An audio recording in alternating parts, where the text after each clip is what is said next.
یہ زندگی تبدیل ہوتی ہے کسی اللہ والے سے. اسی لیے فرمایا اللہ والوں کی صحبت سے آتے جاتے حضرت کی ملت فرماتے پھر ایک دن وہ بھی اللہ والا بن جاتا ہے. دیوانے دیوانہ بنایا کرتے ہیں اور گڑبڑ گڑبڑ بنایا کرتے ہیں. ظاہر آدمی آیا ہے مختصر وقت کے لیے, اللہ تعالیٰ نے بھیجا ہے ایک مختصر وقت کے لیے اور ایک ظاہر ہے ایک مقصد کے لیے بھیجا ہے, اپنی معرفت کے لیے. وما خلقت الجن والانس الا لیعبدون. فرماتے ہیں ہم نے جنات اور انسان کو نہیں پیدا کیا لیعبدون, اپنی عبادت کے لیے. لیعبدون لیعرفون, اکثر مفسرین نے فرمایا اپنے مالک کو پہچانو. زبردست قدرت والے ہیں, کروڑوں شیروں کو پیدا کرتے ہیں, زمین آسمان چاند سورج اور اس کے اندر جو کچھ ہے اس کے خالق اور اس کے ایک ایک ذرے پر کنٹرول بھی ہے. جنت اور جنت کی نعمتوں کے خالق ہیں, موت اور حیات کے خالق ہیں, عزت اور ساری زندگی کی جتنے بھی ایک ایک لمحات ہیں ان کے کنٹرول میں. لہذا فرمایا لیعرفون, مالک کو پہچانو. اور ایسا محسن ہے, ایسا کریم ہے کہ ماں کے پیٹ سے لے کر اب تک بے شمار نعمتیں بلا استحقاق عطا فرمائی اور عیبوں پر پردہ ڈالا ہوا ہے, گناہوں پر چھپایا ہوا ہے, رسوا نہیں ہونے دیا. ایسے محسن اور مالک کو ناراض قصدن نہ کرو, اس کی معرفت, اس کا تعلق, اس کی عظمت اور اس کا استعداد رکھو, اس کے احسانات کا بدلہ یہ بے حیائی اور عریانی اور نافرمانی سے مت دو. ظالم اپنی سی کر لو, کوشش کر لو. اگر نالائکی ہو جائے کئی نفس کی مغلوبیت سے تو نہ امید نہ ہو, میں توبہ کرنے والے کو معاف نہیں کرتا بلکہ اپنا پیارا اور محبوب بھی بنا دیتا.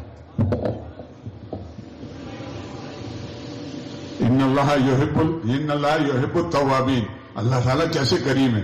اے بندے اول تو اپنی سی کر لے, اور کچھ کوتاہی ہو جائے, کوئی کمی ہو جائے, ارادہ نہیں تھا, محل چیچڑ تھی پھسل گیا, محل سے متاثر ہو گیا, نفس سے مغلوب ہو گیا, برادری کی اور رشتہ داریوں میں کئی مغلوب اور رسم و رواج میں پھنس گیا, ارادہ نہیں تھا, تو نا امید نہیں ہونا.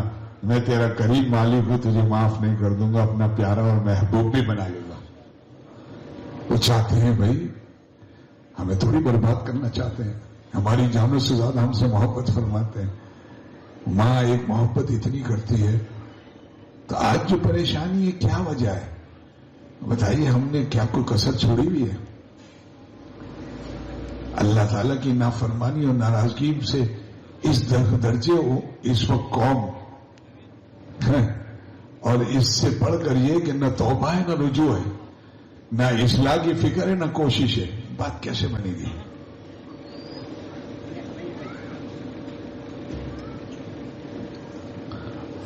لہذا دوستو, دیری ہماری طرف سے ہے, وہ مدد کو تیار ہے, وہ حالات کو درست کرنے پہ اس کو کوئی دیر نہیں.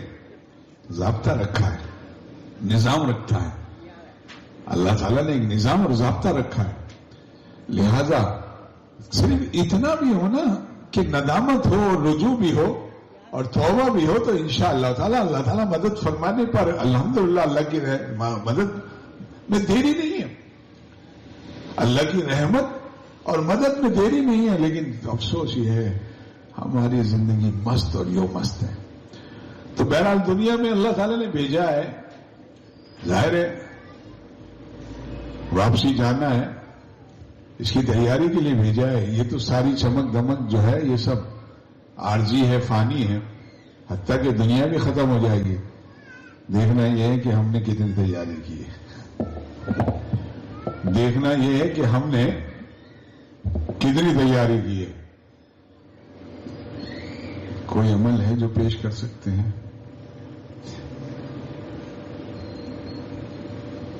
کوئی عمل ہے بھائی؟ میں پچھلے دنوں عرض کر رہا تھا ساتھیوں سے کہ حکیم الامت مجھے ملت حافظ مولانا شاہ اشرف علی تھانوی صاحب نور اللہ مرقدہ مسجد کی طرف جا رہے تھے,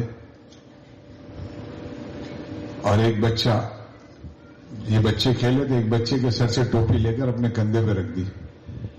بچے بھی ٹوپی پہنتے تھے, بچے بھی ٹوپی پہنتے تھے, بڑے بھی ٹوپی پہنتے تھے, بڑوں کی داڑھی بھی ہوتی تھی. اب تو ایسا ہو گیا کہ بڑے بچے کیا بڑے بھی ٹوپی پہننا چھوڑ دیا, ٹوپی پہنانا شروع کر دیا. پہلے زمانے میں مسلمان اور داڑھی نہ ہو, ٹوپی نہ ہو, یہ ہمارے رواج میں اور کلچر میں تھا. ایسی محنت ہوئی کہ اب داڑھی رکھنا اور ٹوپی پہننا کہنا نہیں چاہیے، مایوب سمجھنے لگے ہم. تو بچے نے ٹوپی پہنی ہوئی تھی، حضرت نے اٹھائی اور کندھے پہ رکھ لی. حیا تو یہ تھی کہ بڑوں کے سامنے پیر پھیلا کر نہیں بیٹھتے تھے، بال نہیں بناتے تھے، ننگے سر نہیں جاتے تھے. یہ سب ہمارے اس میں تھا. 100 برس 80 برس 60 برس کے زمانے میں گر گئے، اتنے گر گئے کہ ابا کے سامنے کھڑے ہو کر سگریٹ پیتے ہیں، کیا کچھ کرتے ہیں. حیا ہی ختم ہوتی جا رہی ہے. ظاہر ہے غیروں جن کی تقلید کر رہے ہیں ان کی یہاں تو یہ سب آداب اور یہ حیا ہی نہیں. حیا تو ایمان کے ساتھ مقید ہے. ایمان والوں کو حیا ہے، ایمان ہے تو حیا ہے، ورنہ کہاں حیا. اب ہم میں بھی کہاں رہی نام کے حیا ہو گئے، نام رکھ لیتے ہیں حیا، جبکہ مفتیان اکرام نے فرمایا کہ نام نہیں رکھنا چاہیے، کیونکہ حیا آئی حیا گئی تو حیا جاتی تھوڑی ہے. اسی لیے فرمایا کہ اس طرح نام نہیں رکھنا چاہیے. مفتیان اکرام سے پوچھیں. کیا بات ہے؟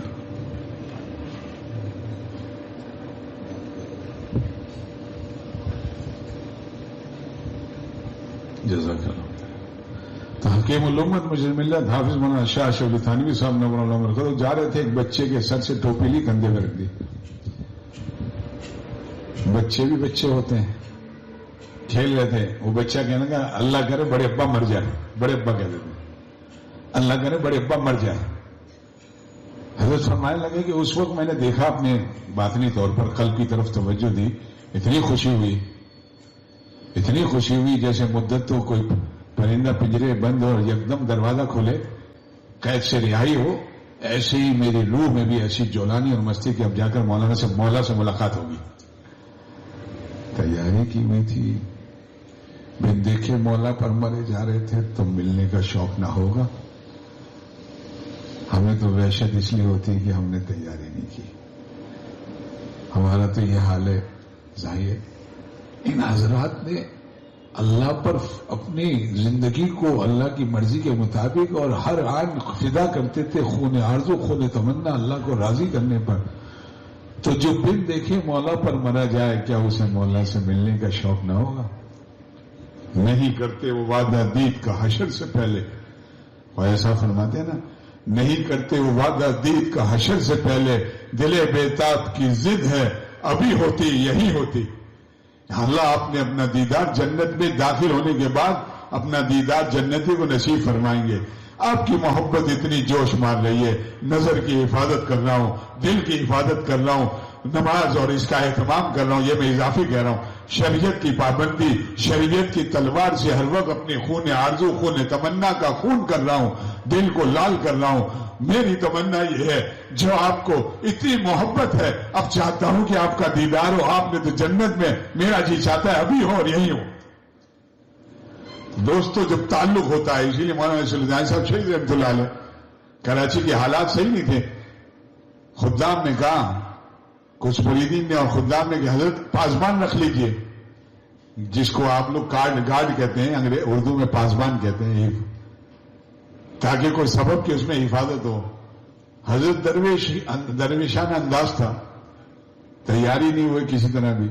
جب بہت اصرار کیا